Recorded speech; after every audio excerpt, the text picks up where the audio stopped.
You're listening to Scary Sleep Stories presents The Dark Hours. Welcome, guys. I know a lot of you use these stories to fall asleep. So before you drift off like the video, subscribe if you're new and comment what time it is right now. Let's see who's still awake and who's not alone tonight. Let's begin. Story 1. The Night the Mist sang a sleep story. There are moments in life when the ordinary world seems to hush and the whisper of adventure stirs the heart. For Arya, Leo, Mia, Sam, and Nora, this moment began on a soft golden afternoon as the last honeyed rays of summer warmed the forest at the edge of their small town. For years, they had heard legends of a forgotten village, a place hidden between old, tangled woods and the silent sweep of mountains, unreachable by road and erased from every map. Some called it Echo Hollow, others the village that dreams. Its stories were stitched into bedtime tales and whispered warnings, always full of mystery, always unfinished. No one they knew had ever set eyes on it, for it was said to exist behind a veil of mist only the brave or the lost would ever cross. On that hush-lit day, as the air turned sweeter with the promise of dusk, the five friends decided to see if they could find the heart of the legend themselves. Not for glory, nor even for proof, but for the simple thrill of following a story where it led. Before they set out, they met in Arya's backyard, sharing cookies and laughter, stuffing their small backpacks with the essentials, water, notebooks, a handful of snacks, flashlights, and a warm blanket each. Mia, who loved photography, tucked her old camera away, its lens clouded with dust and anticipation. Sam brought his field journal, filled with sketches and quiet philosophy, while Nora, always sensitive to the world's unseen edges, tucked a smooth river stone in her pocket. Leo, the practical one, checked their gear twice and printed out the only old map he could find, its detail fading into vague lines as the mountains began.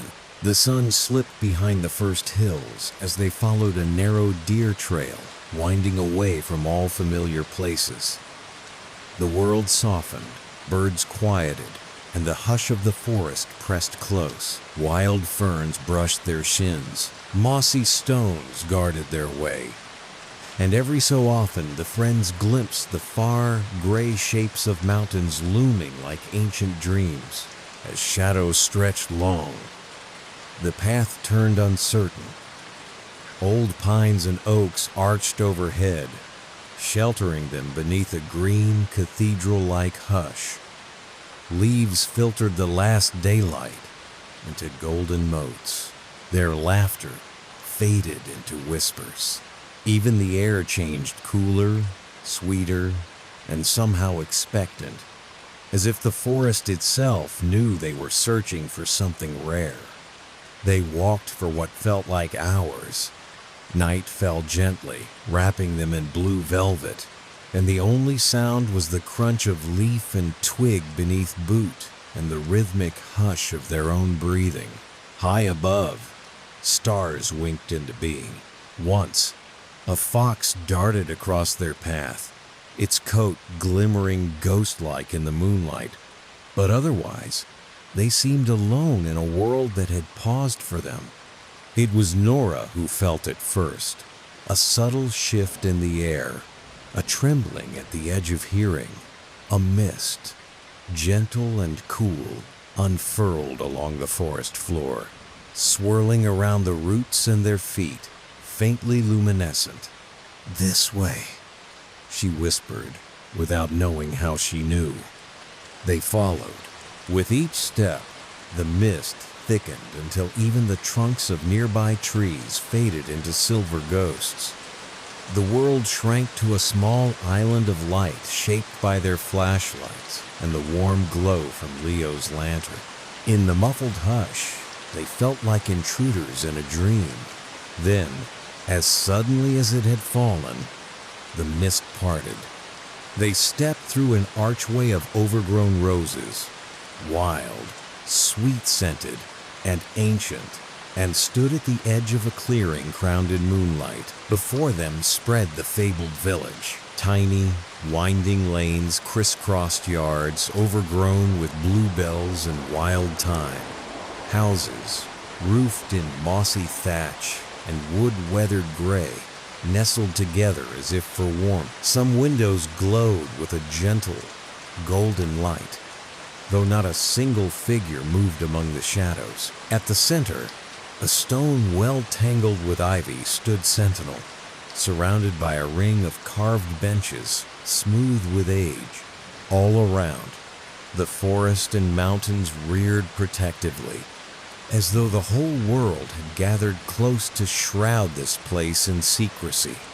The stillness was profound, not menacing, but deep and old, filled with the hush of stories long untold. The friends hesitated at the village's threshold, uncertain whether to call out or keep silent. Arya led them forward gently, her voice hushed as she observed. "It's as if we've stepped out of the world and into a story." The others nodded, barely daring to breathe. Without speaking, they made a silent pact, no shouting, no noise. They would move as respectfully as guests in a cathedral. They explored in pairs, drifting from house to house. Arya and Leo peered through curtained windows, finding living rooms frozen in gentle disorder, bowls on tables, a mug half filled with dark tea, a shawl draped over a rocking chair. There was no dust, no cobwebs, nothing to suggest true abandonment. Everything suggested life paused, as though the inhabitants had just slipped away. Mia and Sam circled the well, tracing the careful carvings graven into its rim-old runes, flower motifs spiraling inward, and odd patterns that seemed to shimmer in the lantern light. Mia snapped photos cautiously, wary of shattering the hush with even the faint click of her old camera. Nora, ever susceptible to undercurrents, drifted wordless through the lanes, her senses drinking in the scent of wild mint, the faint vibration in her fingers, and somewhere almost at the edge of hearing a distant melody, like a lullaby hummed to ancient trees. The village was small but labyrinthine. The friends reconvened at the square, each of them holding something strange and small. Arya with a marbled glass bead found on a doorstep, Leo holding a brass key impossibly cold in his palm, Mia cupping a feather that shimmered with all the colors of dusk. The air felt inexplicably heavy, and a fine, pearly rain began to fall. It was too light to soak their hair or clothes, only enough to blur the edges of things, to turn every light into a halo and every shadow into a mystery. It was then that the first true strangeness began. A gentle singing rose from somewhere unseen, floating, silvery, not quite human. The sound was neither word nor tune. It was like water over stones, wine through reeds. Each friend heard it differently. Mia said it sounded like her mother's voice when she was a child. Sam heard the chords of an old lullaby his grandfather used to hum. Arya felt it vibrate somewhere deep in her chest, soothing something she hadn't known was restless. Drawn by the music, they followed it together past the last row of cottages, where the forest pressed in close and tall grass brushed their knees. The village lights flickered and dimmed behind them. The song grew stronger, then weaker, beckoning and elusive by turns, leading them to a glade where a wide, shallow pool mirrored the moon. Mist swirled above the water, silver and blue. Shapes flickered at its heart, shadowy, quick, gone when looked at directly. The singing quickened, as if welcoming them, as if performing for them alone. The friends sat at the water's edge, shoulder to shoulder, letting the hush and the music seep into their bone.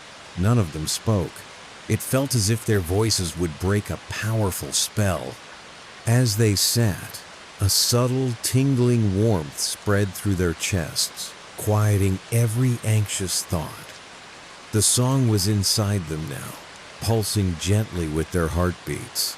They noticed something else. The mist was not cold as mist should be, but soft and warm, as if it remembered sunlight.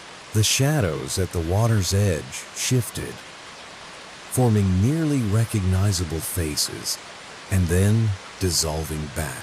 For reasons none could later explain, no one felt fear, only peace, and a sleepy wonder. No one checked the time. It seemed almost disrespectful to the softness of the moment. Gradually, the song faded, leaving silence so deep it was almost music itself. The friends slipped into sleep, there at the edge of the water, under the low protective boughs of ancient trees, cocooned in blankets, mist, and moonlight. Their dreams overflowed with old memories and impossible images. Arya dreamed of speaking with her grandmother beneath a magnolia tree long vanished. Leo of fishing with his father. Mia walked up a staircase that seemed to ascend into the stars. Nora wandered hand in hand with a kindly old woman, her form shimmering like willow branches, who whispered secrets in a language Nora somehow understood. And Sam, ever the thinker, saw himself solving gentle riddles set by wise forest animals, each answer bringing deeper calm. In the deepest heart of the night, the friends seemed to drift out of themselves. All at once and together, they saw the village as if from above, a glowing lattice of warmth and stories, surrounded by the tangled wilderness, pulsing like a gentle heart. They understood then that the village was as much a dream as a place. It existed for those who needed to remember peace, to be reassured that some places survived untouched, quietly holding the hurts and hopes of the world. Just before dawn, a single note rang clear through their dreaming, a bell not quite of this world. It drew them gently awake. The mist thinned. The sky above blushed pink and gold. The friends stretched and gathered their things, marveling at the feeling that more time had passed than could be measured. They moved softly, as if afraid to break the spell, returning through the village now washed in blue morning light. Every house looked lighter, less haunted. Window boxes overflowed with dew-drenched flowers. The strange heaviness was gone. Where there had been uncertainty before, now there was only gratitude. At the square, each of them instinctively placed their found tokens: the bead, the key, the feather, the stone around the rim of the old well. In silence, each made a private wish and a silent promise to remember. As they stepped from the village's boundary, past the arching roses, the mist gathered once again, erasing all behind them. When they emerged on the edge of the familiar forest, full sunlight streamed through the leaves, and the path home lay clear and bright. They walked together, hands nearly touching, feeling lighter than before, full of wonder and secret understanding. No one said much, but all knew that what they had seen and felt would remain with them, a private gift whenever the world outside became too loud or hurried. Years later, when life grew heavy or restless, They would each remember the hidden village, the mist that sang, and the peace that had enfolded them like a mother's arms. Sometimes, in dreams or in the gentle hush before sleep, they heard the lullaby and knew they could always return in memory. And so, Echo Hollow remained a place not found on any map, reached only by those willing to walk the hidden paths of wonder, marked not by signs or stones, but by the gentle ache of longing and the timeless promise of rest. Story 2. The Archivist's Room. On the night the rain wouldn't stop, every lamp in the Bellevue City Library flickered, and Julia knew she should have gone home hours before. Only the promise of overtime and her boss's cheerful, "The donations room can get a little weird at closing," kept her at her desk in the basement, sorting through bequests from a local estate. She loved libraries, the way old paper and wood created a sense of hush you rarely found above ground. That night, she was alone at least. She hoped so. The silence was deeper even than usual, thickened by the hammering of rain on metal grates and the intermittent whine of wind through the city's eaves. The Archivist's Room, as staff called it, was a rectangular chamber with brick walls, no windows, and 3 deep alcoves lined with ancient file cabinets. Amid the more ordinary donations, board games, romance novels, lovingly dog-eared Agatha Christie's were the unsorted boxes from the recently deceased Dr. Claremont, a collector of the strange. Most were journals, some handwritten recipes for medicines long out of print. Julia found herself lulled by the comforting, repetitive task of cataloging. Then she opened a battered trunk, one that hadn't been on the inventory list. Inside, neatly stacked, were tape cassettes in smoky plastic cases, hand-labeled, always the same. Listen alone. Curiosity, as it often does, won. She found an old tape player someone must have left it here decades ago. Yet it still ran after she inserted batteries from the supply drawer. She pressed play. The voice was warm at first. Dr. Claremont himself. She guessed a careful, methodical man, narrating what sounded like field notes. Night 1. If you are listening to this, understand my instructions. Never stop the tape before I say so. Never share the playback with another. All other rules are forfeit. Listen for the truth within the static.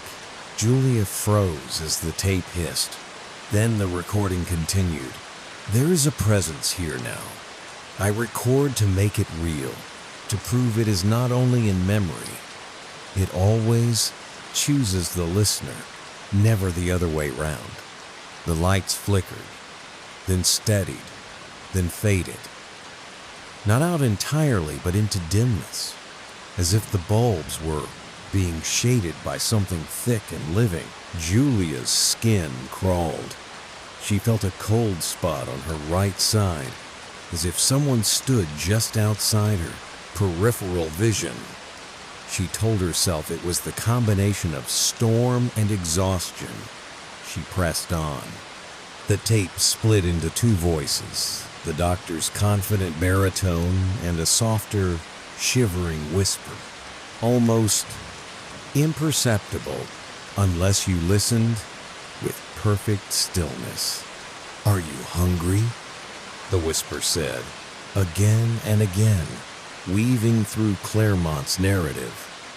Then Julia's own voice, like a memory echo from weeks ago when she'd worked late and spoken, aloud to break the silence. "There's no one here but me. How did this voice get on a tape that predated her by decades. Rain battered the windows above. The digital clock on her phone blinked to 2:13 a.m. and then froze, as if time itself stalled in the archivist's room. The next tape began to play itself. The battery indicator, which should have drained by now, glowed green bright. Dr. Claremont's notes shifted tenor. It chooses its listener, and it grows with notice. If you hear your own words in the static, do not answer back. Do not reply to yourself. Behind his instructions, Julia heard the soft sobbing of a woman. She realized, with cold clarity, that it was her own voice. She tried to stop the tape, but her hand felt immensely heavy, numb, unresponsive. A soft padding of steps sounded in the hall. She could see nobody outside the frosted office window, but a shadow moved across the glass, impossibly elongated. Julia was not prone to nightmares, not one for superstitions. But she was an archivist, and she believed in patterns. Every library had its rules. She reminded herself, if a tape tells you not to speak, you do not speak. The tape's whispers grew louder, shifting between her own voice, Dr. Claremont's, and other voices, male and female, old and young. Some were crying, some pleading, one simply humming an unidentifiable tune. The lights faded further. The storm's noise became dull, muffled by an unseen barrier. The footsteps paused behind her. She knew, in the library's oldest part of her mind, that she was being watched not by a person, but by the story itself. Dr. Claremont, at last, gave a parting instruction. The archivist's room keeps what it wants, but it will let you leave if you finish listening. Never stop the tape. Never look behind you while the voices still blend. With a violence of self-discipline, Julia forced herself to stare at the desk. She listened to the static until the last second. When the tape clicked off, the room's chill lifted, the door handle rattled, and for a moment, she thought someone, another librarian, late technician, or security guard would walk in and laugh off her fear. But no one came.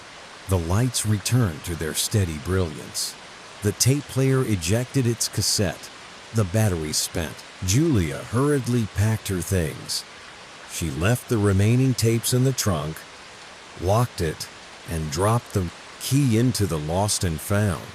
On the way out, she glanced over her shoulder.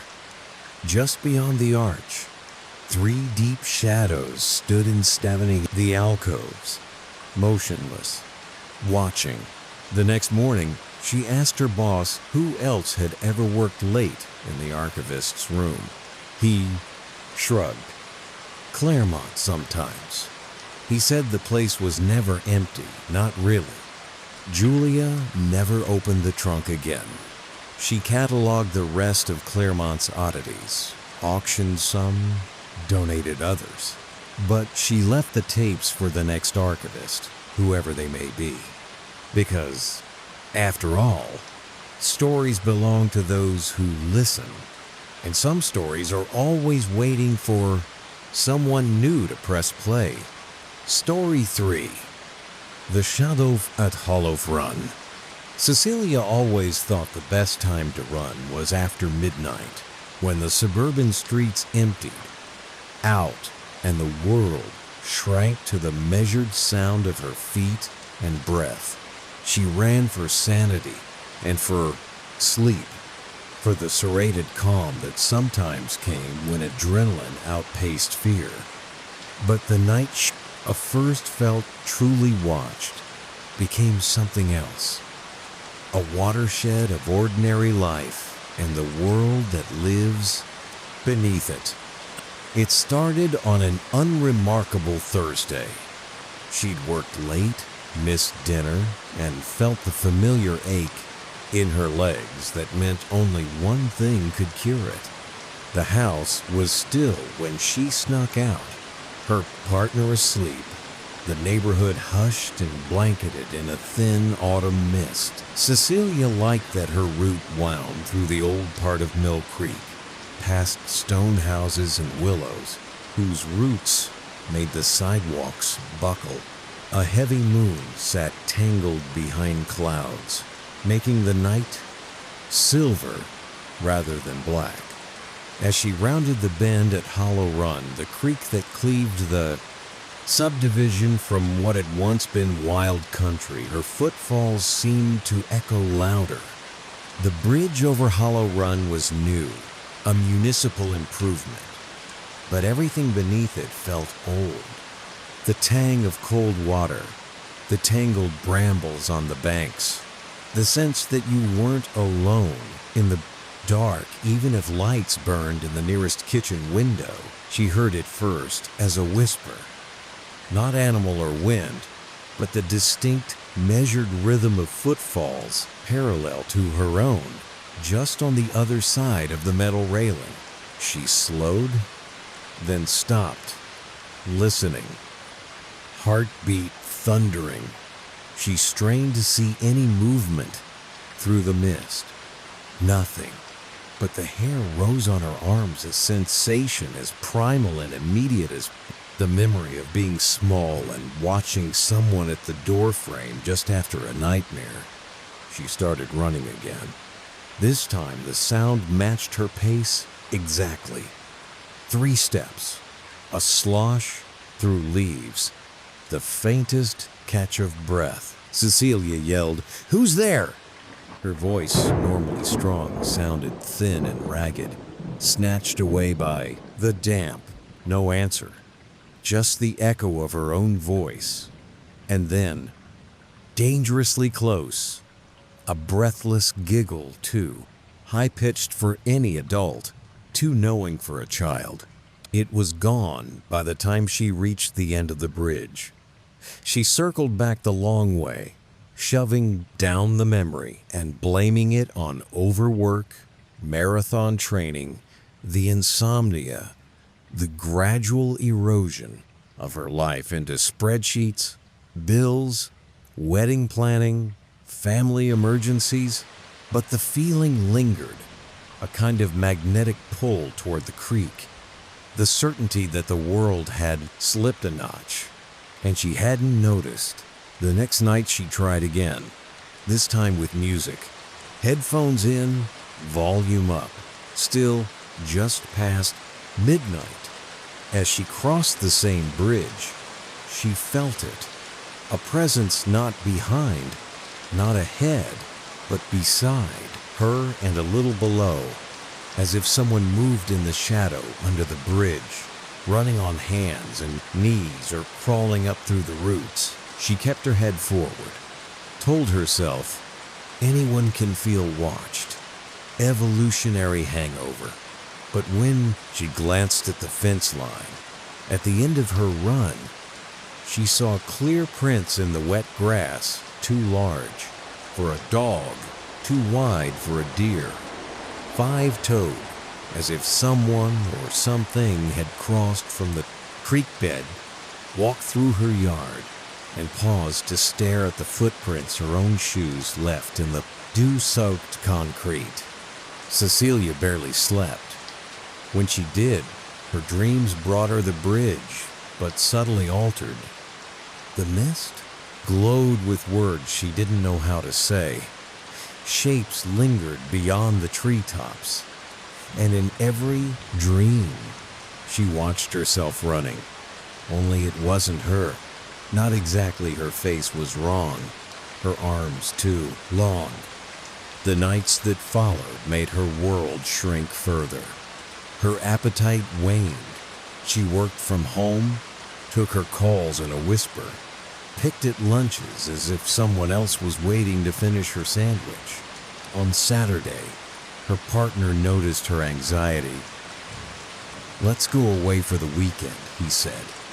"Just the two of us." Cecilia agreed with a welcome rush of relief, blaming the stress on work and the holidays. But her mind kept circling Hollow Run all the same. They drove north to a lakeside motel, a place of faded blankets and the slow, ghostly churn of late autumn waves. She felt safer with people nearby, watching the endless gray ripples from the safety of their room. That sense of being watched, the prickle on her skin, lessened but never quite vanished. On Sunday night, her phone buzzed with a local alert. A break-in reported near the bridge at Hollow Run. The police described unusual activity. Belongings rearranged, but nothing stolen. A smell of stagnant water in an upstairs bedroom, and prankish vandalism, childlike chalk drawings left in a spiraling pattern on the front door, the porch, the cement path leading down to the creek. She showed the update to her partner. They laughed nervously about it, arming themselves with rationality. Teenagers, raccoons, whoever, but the laughter sounded hollow. Back home, Cecilia found a note slid under their door.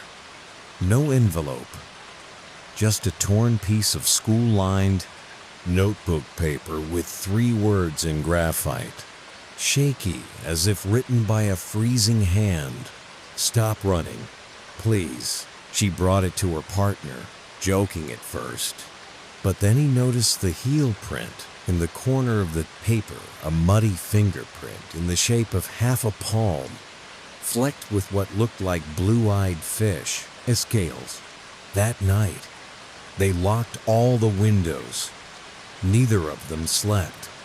Cecilia felt as if the walls of their house were translucent, the dark outside pressing in like a heavy tide. Monday morning, she called in sick and made tea instead of coffee, standing at the kitchen window and watching for any sign of movement by the creek. Something scraped along the siding once, twice, pausing for a long moment just out of view.